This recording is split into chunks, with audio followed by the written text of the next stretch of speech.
नमस्कार। Opinion post internet TV के खास प्रोग्राम खबरों की खबर में आपका स्वागत है। महाराष्ट्र की राजनीति में रोज कुछ न कुछ नया खुलासा देखने को और सुनने को मिल रहा है। शरद पवार का कल एक इंटरव्यू छपा इंडियन एक्सप्रेस में, जिन्होंने बहुत सारी बातें कहीं जो अखबारों में खबरों के रूप में हमारे सामने आई थी। शरद पवार ने ये कहा कि भारत में एक विकल्प देखने की कोशिश की जा रही है, जनता विकल्प देखना चाहती है नरेंद्र मोदी का, और ये विकल्प महाराष्ट्र में एक अपॉर्चुनिटी मिली, जिसके बाद इस विकल्प को हम लोगों ने आगे बढ़ाया। महाराष्ट्र में उन्होंने ये कहा कि ये कोalition जो है, ये गठबंधन की जो सरकार है, इसमें किसी तरह की कोई कॉम्प्रोमाइज़ नहीं की गई है। गठबंधन बनाने की ज़रूरत थी महाराष्ट्र में, क्योंकि वर्डिक्ट जो था वो डिवाइडेड वर्डिक्ट था, वो एक स्टेबल एक डायरेक्ट वर्डिक्ट नहीं था। शिवसेना और भारतीय जनता पार्टी एक साथ चुनाव लड़ी थी। हालांकि ये बात उन्होंने नहीं कही कि शिवसेना और भारतीय जनता पार्टी के गठबंधन को महाराष्ट्र की जनता ने पूर्ण बहुमत दिया था, लेकिन शिवसेना के बाहर निकलने के बाद महाराष्ट्र में एक गठबंधन सरकार की स्थिति बन गई, जिसमें तीन दलों को एक साथ आना पड़ा, कांग्रेस, एनसीपी और शिवसेना को, जिसके बाद उन्होंने अपनी सरकार बनाई। उन्होंने ये कहा कि ये आइडियोलॉजी भी है। इनसे ये पूछा गया कि भाई आइडियोलॉजी भी कोई चीज़ होती है, विचारधारा भी कोई चीज़ होती है, आप लोगों ने अपनी विचारधारा की तिलांजलि दे दी। शिवसेना एक बिल्कुल नॉर्थ पोल की पार्टी है, तो एनसीपी और कांग्रेस साउथ पोल की पार्टियां हैं एक विचारधारा के मामले में, तो ये एक साथ कैसे आईं।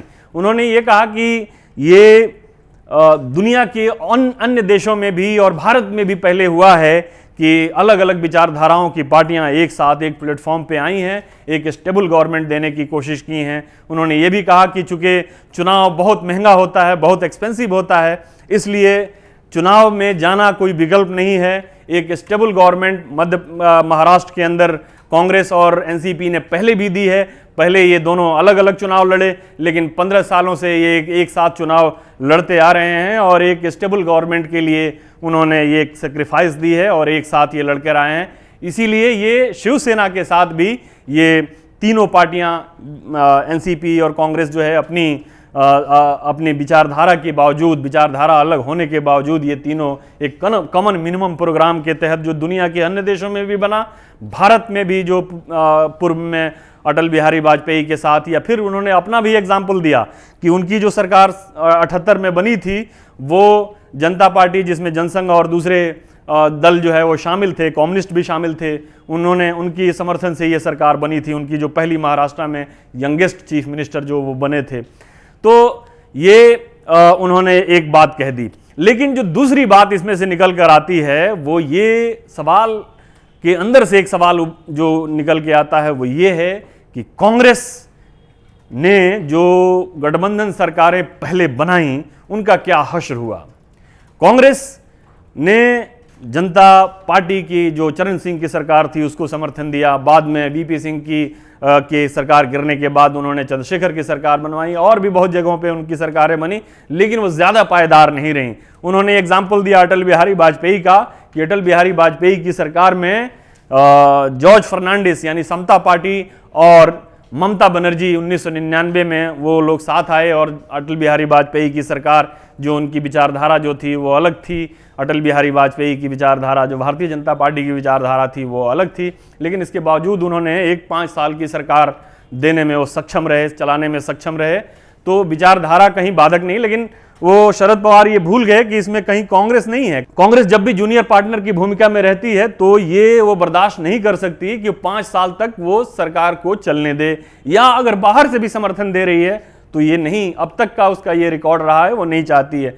लेकिन चूंकि अब पॉलिटिकल कंपल्शन जो है वो बदल चुके हैं, राज्यों में भी बदल चुके हैं और देश में भी बदल चुके हैं। कांग्रेस बिल्कुल एक तरह से कह लीजिए कि मार्जिनलाइजेशन के दौर से गुजर रही है राष्ट्रीय राजनीति में। उसकी जहां उसकी आंकड़ा जो है वो 100 के नीचे, 50 के आसपास तक अगर घूम फिर के आ जा रहा है, तो ये कांग्रेस की एक बुरे दौर से कांग्रेस फिलहाल गुजर रही है। ऐसे में उसको कुछ न कुछ कहीं ना कहीं किसी भी तरह से अगर किसी राज्य में सत्ता में कुछ हिस्सेदारी मिल जाती है तो वो उस लेने के लिए तैयार है। लेकिन शरद पवार ने कुछ और भी बातें कही कि जो हम लोग मीडिया में और अपने भी प्रोग्राम में इस बात को हम लोग लेके इस पर बहस करते रहे। इस पे प्रोग्राम आपको हमने बताया कि उद्धव ठाकरे को के सामने एक दबाव की स्थिति बनाई गई कि उनको अपने विचारधारा से, अपनी जो पूर्व की जो स्टैंड थे उससे अलग हटना पड़ा, खास तौर पे सेकुलरिज्म के ऊपर। सेकुलरिज्म के ऊपर सवाल पे बड़ा दिलचस्प जवाब उन्होंने दिया कि सेकुलरिज्म कॉन्स्टिट्यूशन का हिस्सा है, इसलिए शिवसेना को कोई अलग से दबाव नहीं डाला गया कि वो सेकुलरिज्म को एक्सेप्ट करे, लेकिन सेकुलरिज्म को उनके ऊपर ये थोपा गया। इस बात का सबूत ये है कि भारत में जो सेकुलरिज्म जो है, वो जो सेकुलर पार्टियां हैं, सो कॉल्ड, कॉन्स्टिट्यूशन का हिस्सा तो जरूर है, लेकिन जो सो कॉल्ड सेकुलर पार्टियां हैं उनकी सेकुलरिज्म जो है वो बहुत सिलेक्टिव है। और इस बात को लेकर शिवसेना को भी एतराज है और भारतीय जनता पार्टी को भी एतराज है।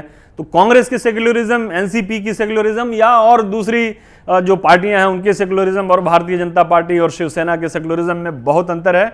और जैसा कि आपको मालूम होगा, ये सीडो सेकुलरिज्म और सेकुलरिज्म के ऊपर जो बहस शुरू हुई पूरी दुनिया में, उसका जड़ जो है वो भारत के अंदर से निकलकर सामने आया था। खासतौर पे जो शाहबानो के केस और जो मुस्लिम तुष्टीकरण की जो बात, जो भारतीय जनता पार्टी के अपने एजेंडे का हिस्सा रहा है, उसमें ये सेकुलरिज्म को एक स्यूडो सेकुलरिज्म के कह के और इस पर एक नए सिरे से एक डिबेट पूरी दुनिया के अंदर जो शुरू हुआ था वो भारत से शुरू हुआ था। और उसकी जड़ में कहीं ना कहीं शिवसेना थी, जिसकी शिवसेना ने कांग्रेस के दबाव में या एनसीपी के दबाव में या सरकार बनाने की लालच में उसने उस चीज को एक तिलांजलि दे दी।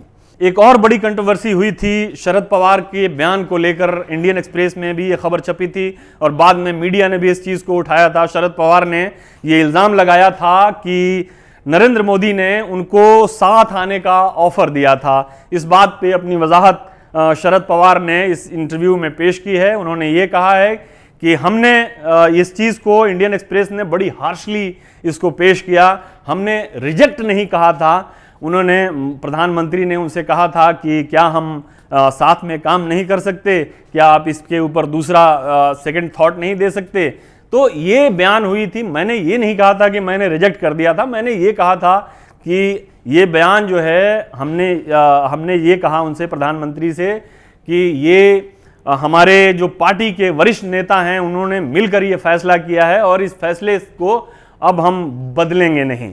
तो ये उन्होंने एक, जाहिर है कि वो एक तरह से रिजेक्शन ही है, लेकिन उन्होंने कहा कि हमने एक हार्श वर्ड जो है, जो अखबारों में, जो न्यूज़पेपर की सुर्खियों में आया, वो हार्श वर्ड हमने नहीं कहे थे।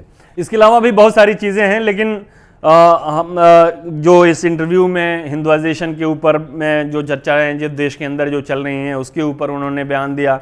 लेकिन कुल मिलाकर जो शरद पवार का एक इंटरव्यू जो रहा, ये महाराष्ट्र की सरकार बनाने की कवायद और उसके बीच में होने वाली जो चीज़ें थीं उसके ऊपर उनकी तरफ से एक तरह से कह लीजिए कि एक उसका एक्सप्लेनेशन था, उनकी तरफ से एक सफाई थी। ये सफाई उनको इसलिए भी देनी पड़ी थी क्योंकि बीच में उनकी पार्टी के एक बड़े नेता, जो उनके भतीजे भी हैं, उनके परिवार के सदस्य हैं, अजीत पवार, वो पार्टी छोड़कर दूसरी तरफ चले गए थे, भारतीय जनता पार्टी के साथ हाथ मिला लिया था, लेकिन फिर बाद में वो वापस आ गए थे।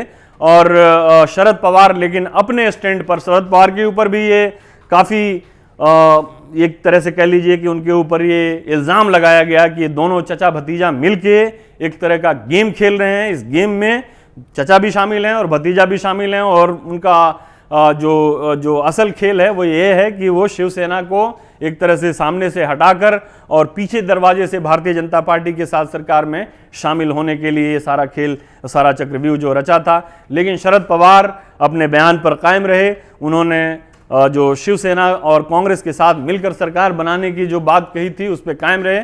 अजीत पवार भी मान गए, उनको वापस बुला लिया गया और वापस आ गए। लेकिन फिलहाल जो है वो शरद पवार के ऊपर जो सवाल हैं वो सवाल अभी भी कायम हैं कि उन्होंने एक आइडियोलॉजी से समझौता किया हुआ है, एक ऐसी आइडियोलॉजी से जो पोल अपार्ट है।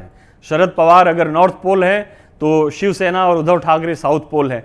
तो ये इनको अभी सरकार बनाने में, अभी सरकार बनी नहीं है, हालांकि हमने पहले भी बोला कि ये सरकार बनी नहीं है क्योंकि मिनिस्ट्री अभी तक डिस्ट्रीब्यूट नहीं हुई है। 16 तारीख से विधानसभा का सत्र शुरू होने वाला है शीतकालीन, और ये खबरें जो हैं आई हैं पिछले दिनों कि ये शीतकालीन सत्र शुरू होने से कुछ दिनों पहले या उसके बाद अपने मंत्रिमंडल का गठन करेंगे।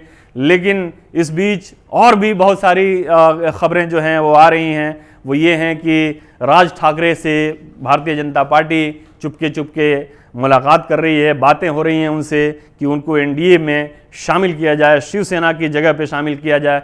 शिवसेना जो एक बड़े भाई की भूमिका में हमेशा रही थी, लेकिन 2014 के चुनाव के बाद उसकी वो भूमिका ख़त्म हो गई थी। उस भूमिका को अब भारतीय जनता पार्टी ने अपना बेस महाराष्ट्र के अंदर इतना मजबूत कर लिया है कि वो शिवसेना को बड़े भाई की भूमिका नहीं देना चाहती है। और राज ठाकरे जो हैं उनकी भी पार्टी महाराष्ट्र में कई जिलों में उनकी मौजूदगी है, उनका एक अपना आधार है, एक अपना बेस है, एक सपोर्ट बेस है। भारतीय जनता पार्टी उनके को लेकर एक अलग गठबंधन बनाने की सोच रही है, ऐसी खबरें आ रही हैं। लेकिन इस बीच ये देखना बड़ा दिलचस्प होगा कि उद्धव ठाकरे की जो सरकार है, जो एक बेमेल की शादी हुई है, ये बेमेल की शादी कितने दिनों तक चलती है, और शरद पवार की जो सफाई है, इस सफाई में कितना दम है, ये आने वाले कुछ दिनों में जाहिर हो जाएगा। फिलहाल के लिए इतना ही, इजाज़त दीजिए, नमस्कार। अगर आपको हमारा वीडियो पसंद आया हो तो इसे लाइक करें, हमारे चैनल को सब्सक्राइब करें और हाँ, बेल आइकन दबाना ना भूलें ताकि आप तक हमारे वीडियो की नोटिफिकेशन पहुंचती रहे। आप अपना सुझाव हमें कमेंट बॉक्स में दे सकते हैं। हमारे साथ जुड़ने के लिए शुक्रिया।